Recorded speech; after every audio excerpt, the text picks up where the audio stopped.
Welcome back to the Dragon Cup. I'm Casanova, joined by Crowan and our winner, Aesah. Aesah, I gotta pick your brain here because you came onto the scene in a big way in Set 6, winning the Challenger Series, and a lot of players since then have been, heavily respecting your gameplay. You've been incredibly consistent. You've been prepping with a lot of the best. You come here now, you win Dragon Cup, you're going to Regionals. What are your goals? What are your big plans in TFT? Like, is Regionals winning NA? Do you want to represent NA at Worlds? Do you think you can? All these big things. Oh, I mean, I think every TFT player wants to make Worlds and then obviously win Worlds. But I mean, the game has a lot of variants. We can just play the best we can. Obviously, I hope to make it. With Dragon Cup, I was pretty much already qualified because I got third in Astral Cup and I did pretty well in J Cup as well. I think I got 10th or something in J Cup. So I'm kind of sad I used all my high rolling in this tournament instead of regionals. I'm sure there's more dog can make an exception, give you some more high rolls for the regionals. But coming into having your breakthrough performance in Set 6, Aesah, there must be a lot of expectations that you feel, right? People look at you come into an event like Dragon Cup like, oh, surely Aesah is going to do well. Does that kind of pressure help or hurt you, or is there even any pressure there at all?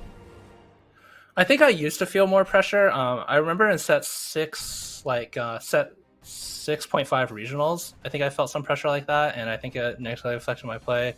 I don't think it affects me too much. Also, like I said, I was already qualified. Obviously, there's a monetary prize, which is very nice for Dragon Cup, but I was basically already qualified, so I had really little pressure. And Rain Implosion said J Cup was the tournament she prepped least for, and this was a tournament ever since I started playing Set 6 I prepped by far the least for.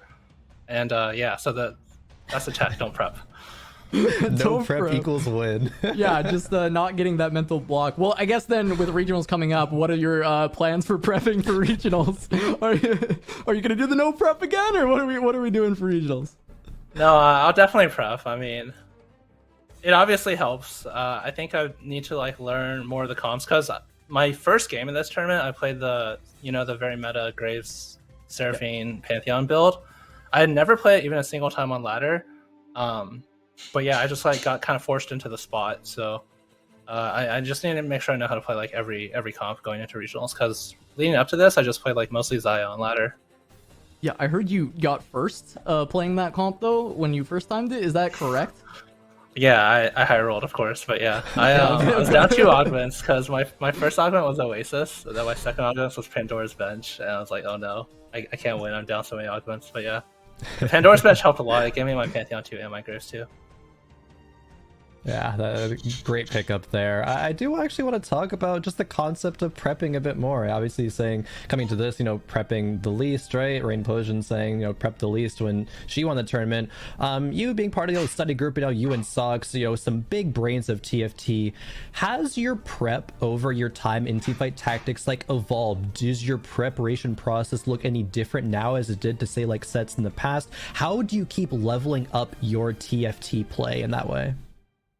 I think it's different than it was in Set 6, but at the start of Set 7, myself, Sox, Goobums, and Ramblin started prepping a lot together, and I think that was just really useful because we bounced ideas off each other, and I've gotten really comfortable with, I would say especially Sox and Goobums, where it's if they do something, because Ramblin didn't play that much at Set 7, he didn't like the set that much, but I'm really comfortable with him, where it's if we disagree on something, and the other person's oh, I'm sure this is right, we feel very comfortable arguing about it and challenging each other, where a lot of times I'll do VOD reviews just other top players. I've VOD reviewed with I feel almost everyone at least one time or another in the top 15, but a lot of times it's more when you're not at that comfort level, I guess it's harder to challenge someone when they're oh, I'm definitely sure this is right, and it's hard to be oh no, you're wrong. Yeah, true. Aesah, I'm curious because the last time we had an interview, this is you winning Challenger Series, and I talked to you about kind of your goals in the game because you were a newer, jumping onto the scene at that point. You said you were mostly playing TFT, for fun. It was something you really enjoyed, and just competing because it was a lot of fun. And I wonder if that mindset has shifted for you now that you are kind of considered a top player. I know you mentioned, every TFT player wants to win Worlds. But are there heavy aspirations there for you? Or is it more just, hey, these tournaments are fun, I want to keep competing for fun, and if I win, it's even more fun? I think my main aspirations with TFT is like streaming. It was actually Jirachi who, when I won Challenger Series, they encouraged me to start streaming on Twitch, and I was like, I was like, okay, whatever, I guess I'll try it, and then I enjoyed it and I just stuck with it, and ever since January this year, which was about Sex's Challenger Series, I've been streaming full time on Twitch. So I guess my aspirations is just to, I don't know, hit like 1,000 average viewers like by the end of the year. That would be really cool. With tournaments, obviously, like everyone wants to win tournaments, but there's so much variance. Like even if you're like the best player, your odds of winning, I mean, there's 32 people, so like if everyone's equal, you're 3%. If you're the best player, you might be like 10% if you're like really, really good. I don't think like anyone is that high in NA. No, that's awesome though. I mean, hey, Twitch chat, go follow Aesah right now. Let's push him to 1,000 average viewers. He deserves it. One of the best in North America. Crowan, do you have any final questions here for Aesah? Aesah, you're one of the players who, I mean, you just mentioned, I think, TFT is a game of variance, right? There's a lot of variance there, but I want to throw a kind of for fun question at you in case you had any answers. You're going to be attending regionals, hopefully qualifying for worlds. Who do you think out of all of the North American TFT players that, you don't know everyone they're going to be competing with, but who do you think is most likely to make it to worlds from their current TFT prowess right now? Oh, I mean, Zanimo said it yesterday. I mean, I just think Milk he has a track record, and he's just really fucking good at TFT. All right, there perfect. You go. Couldn't say it better. Before we let you go, Aesah, though, I want to just give you the floor to give any shout outs to anybody that helped you, or just your socials. Definitely shout out your Twitch channel for anybody who doesn't already know it in the Twitch chat right now. Yeah, I'm AesahTFT on Twitch. I really shout out to like I mentioned studying a lot with Rambling Goobums and Socks, but like honestly, a ton of people have helped me. I went on a 1 week vacation in set 7, so I was actually stressed about qualifying to Dragon Cup.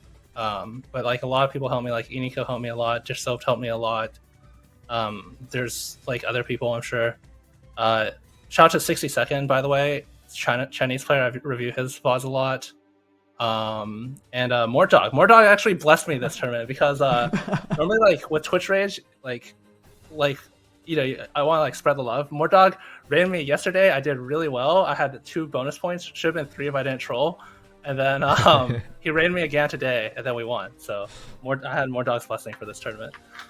The full Mordog blessing. We'll see if you get it again at regionals, and then maybe you have a chance to play against 60 at Worlds if you end up having another pop-off performance at regionals. But thank you so much, Aesah, and congratulations once again on winning Dragon Cup. All right, thank you guys.